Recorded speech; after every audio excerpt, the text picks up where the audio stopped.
더불어민주연합의 두 분 후보님들을 뵈러 왔습니다. 손소율 후보님과 최영순 후보님이십니다. 안녕하세요. 네, 안녕하세요. 예, 반갑습니다. 손 후보님 마이크 좀 잡아주십시오. 예, 손 후보님은 지금 순번 15번을 네, 딱 알고 중간입니다. 있고요. 예. 네. 잘 아시는 것처럼 더불어민주연합은 이제 시민사회와 제 정파가 연합해서 이제 비례정당을 구성했는데요. 손 후보님은 진보당 네. 소속이시죠? 네. 예, 예. 진보당 출신이시라고 하는 게 지금은 맞겠죠? 예. 그렇죠, 그렇죠.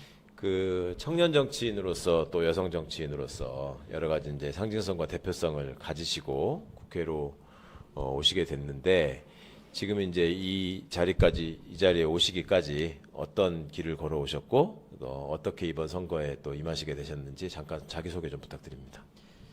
네. 제가 이번 선거의 비례대표 후보로는 유일한 20대 29살입니다. 아직. 네. 만 나이로 하기 때문에 네. 29살 여성 후보이고요. 이제 진보당에서 추천한 3명 후보 중에 그렇죠. 세 번째로 네. 15번에 배치가 되었습니다. 저는 진보 정당에서 정당 정치를 배우고 인재 영입과 다르게 정당 안에서 성장한 정치를 배운 그런 정치인이고요. 저는 이제 대학생 때부터 정당에 가입하신.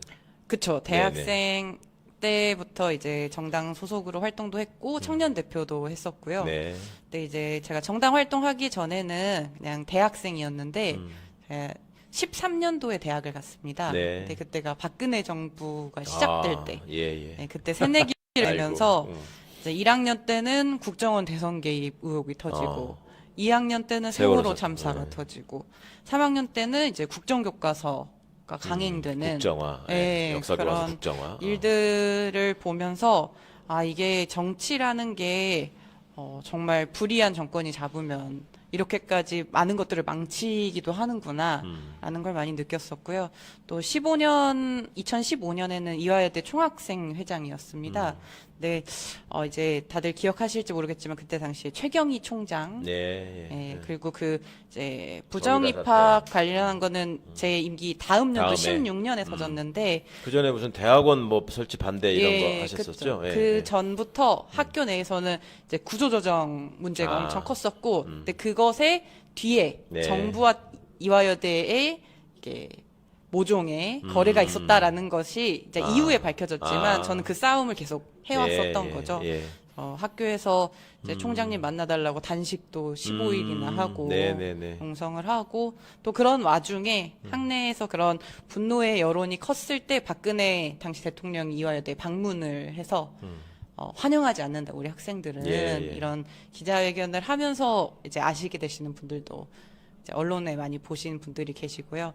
어쨌든 대학생 때부터 좀 불의한 거는 못 참고 좀 시원하게 행동으로 싸우고 그렇게 해왔습니다. 그래서 네. 진보 정치에 몸담고 지금 윤석열 정권 심판에서도 좀 앞장에 서서 싸우고자 이번에 출마를 했습니다. 예, 야, 윤석열 정부 떨리겠네요. 이렇게 지금 젊은 분이 내가 앞장서 싸우겠다라고 지금 말씀해 주십니다. 자, 어떠세요? 이제 진보 정치를 실천하고자 하는 청년 정치인의 입장에서 아까도 이제 소개하면서 말씀을 주셨지만 지금 이 윤석열 정권에서 벌어지고 있는 여러 모습들이 어떻게 받아들여지고 계시는지 모르겠어요.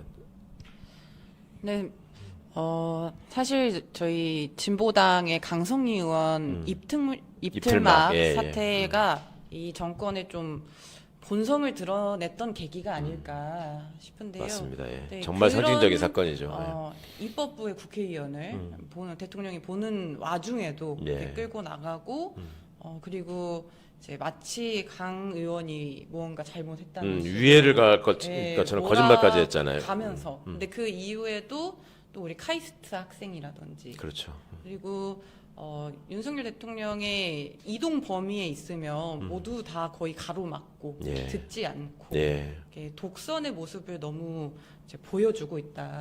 말씀하셨던 대로 국민은 정말 안중에 없고 예. 어떻게든 이 권한을 다 이용해서 권력을 장악하려고 하는 사실 권력을 국민들을 위해서 쓰는 게 아니라 사사로이 쓰고 있다. 그렇죠. 이렇게 예. 보여지고요. 사실 진보 정당의 입장에서도 이제 민심이 윤석열 심판을 바라고 있기 때문에 또 단호한 민심이 있기 때문에 거기에 우리가 함께 하는 게 맞다. 연대 연합에 진보당이 몫을 하는 것이 맞다. 이렇게 사실 판단을 해서 여기까지 오게 됐습니다. 그래서 진보당에서는 이제 전국적으로 저도 원래 서울 서대문 갑 지역구 출마를 준비를 하고 있었고, 예. 이제 전국적으로 80여 명의 후보가 뛰다가 60명은 용퇴를 하고 이제 단일화 경선을 하면서 이제 모든 지역에서 국민의힘과 야권이 1대1 구도가 되어야 된다. 그래서 사실 비례만 보는 것이 아니라 지역까지 전체적으로 진보당은 연대를 힘있게 좀 모아가고 있는 거거든요.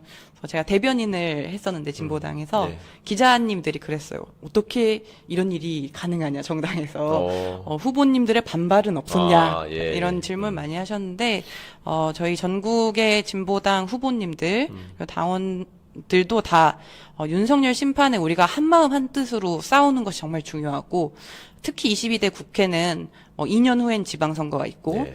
3년 후엔 대통령 선거가 예정이 되어 있기 때문에 이 22대 국회는 정말 정권 심판을 해내는 바로 결단력 있게 실행할 수 있는 게 정말 중요하고 그 과정을 지금 선거의 연합부터 해가고 있는 거라고 보거든요. 네. 그래서 민심이 바라는 대로 이 민주주의의 삼권 분립이 지켜지고 헌법이 위헌적인 행정 때문에 침해되는 게 아니라 헌법 그대로 정말 실행될 수 있게 하는 데에서 진보 정당의 좀 선명한 목소리를 함께 얹어가겠다.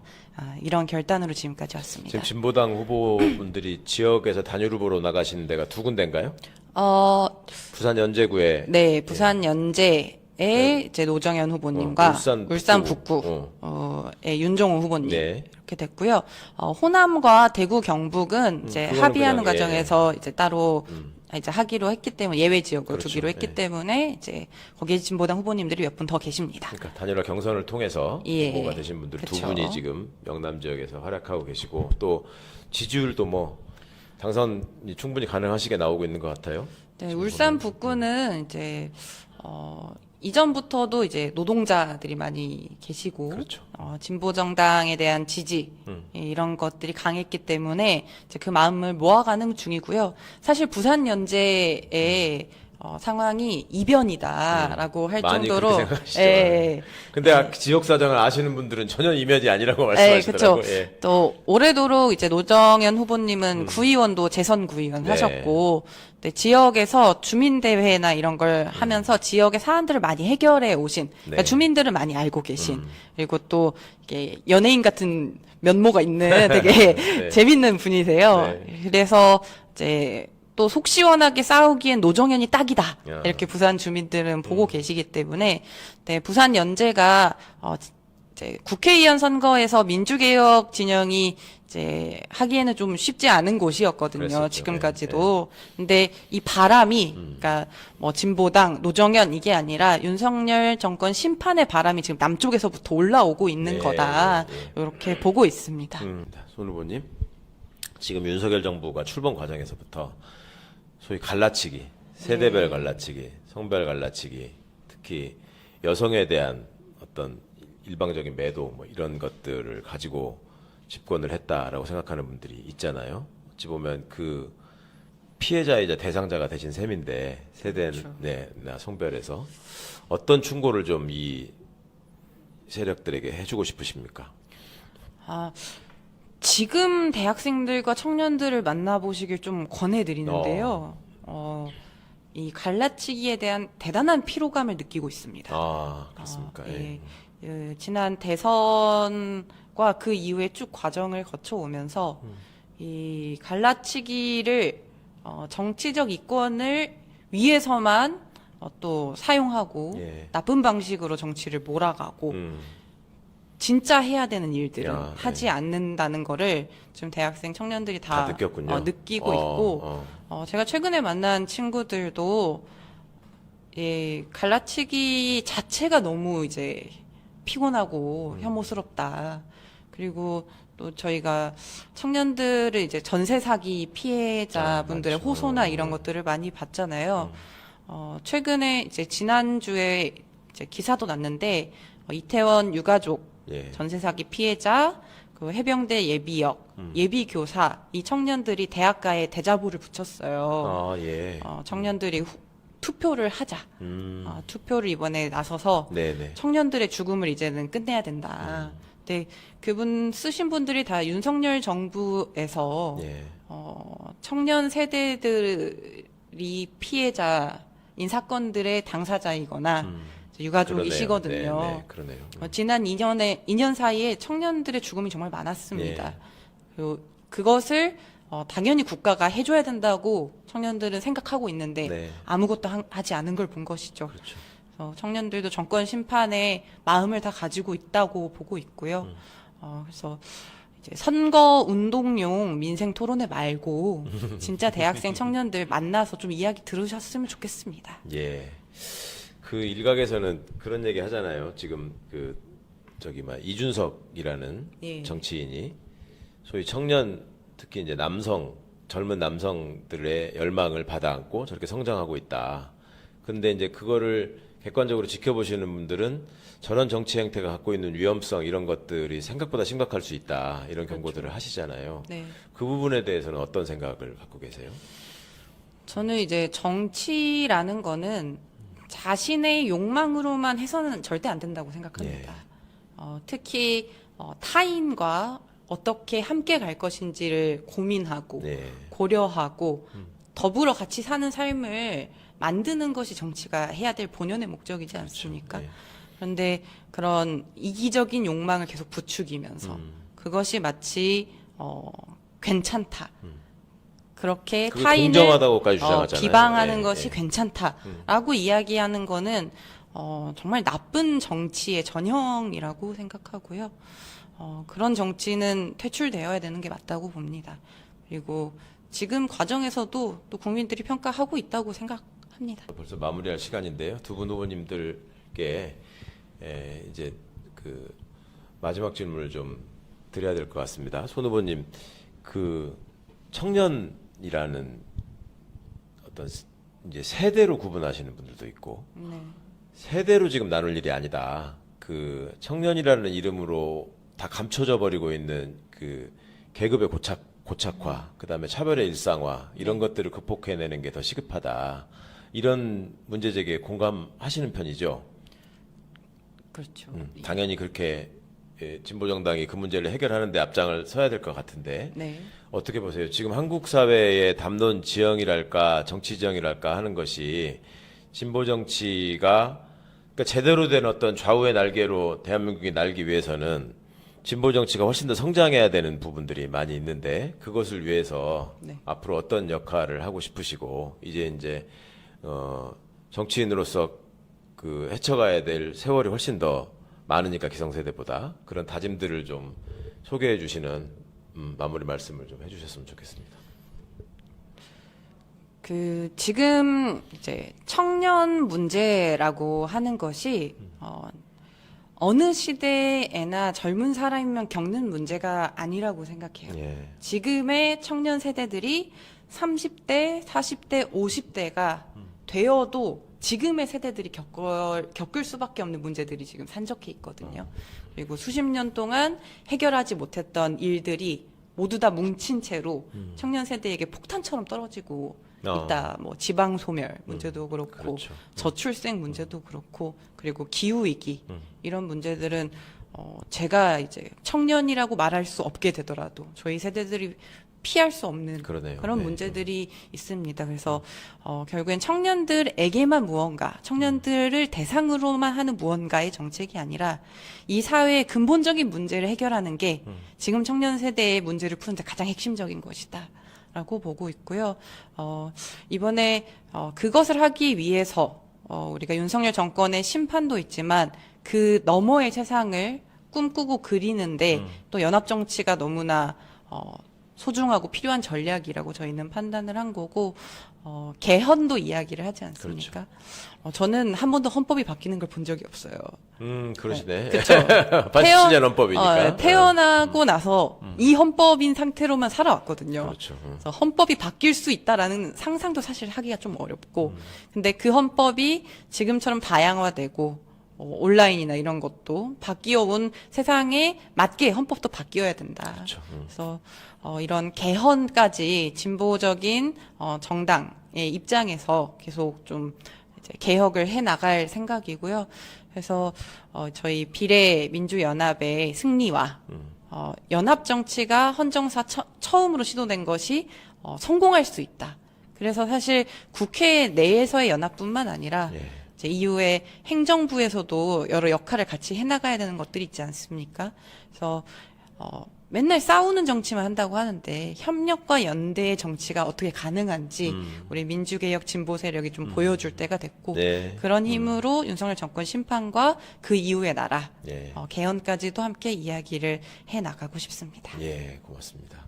많은 분들이 인상 깊게 들으실 것 같고요. 아까 우리 손 후보님 말씀 중에 투표를 해서 청년들의 죽음을 막자, 더 이상 희생은 안 된다, 이런 말씀이 저한테는 굉장히 아프게 다가왔는데요. 최 후보님 어떠십니까? 저희 이제 기성세대 일원으로서 사실은 방금 이제 손 후보님 말씀하신 이게 청년들이 현재 안고 있는 과제가 단순히 청년 세대에 머물러서 지금 끝나는 문제가 아니라 앞으로의 미래에서도 계속 해결해야 될 과제로 남았다라는 말씀을 하시잖아요.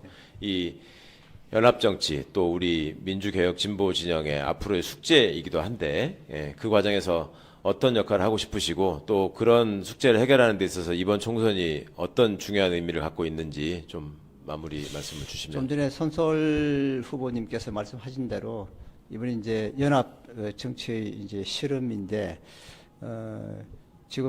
지금까지는 저는 굉장히 이게 잘 되고 있다고 보고 예, 있습니다. 그렇죠. 지금 제가 현장을 돌아다녀 보니까요, 이게 언론에 나오는 거하고 너무 천양지차 차이가 많이 나거든요. 예. 언론에서는 뭐 이게 정말 아무것도 안 하는 것 같고 뭐 이렇게 아무것도 아닌 것 같고 한데 현장 가보면 이게 열기 엄청나게 없거든요.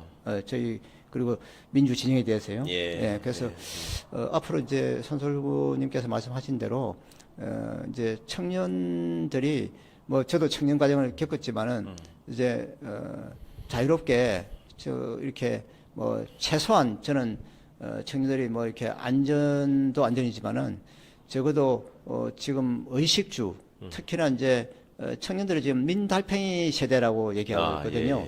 달팽이 그렇죠. 이제 위에 지붕이 없는.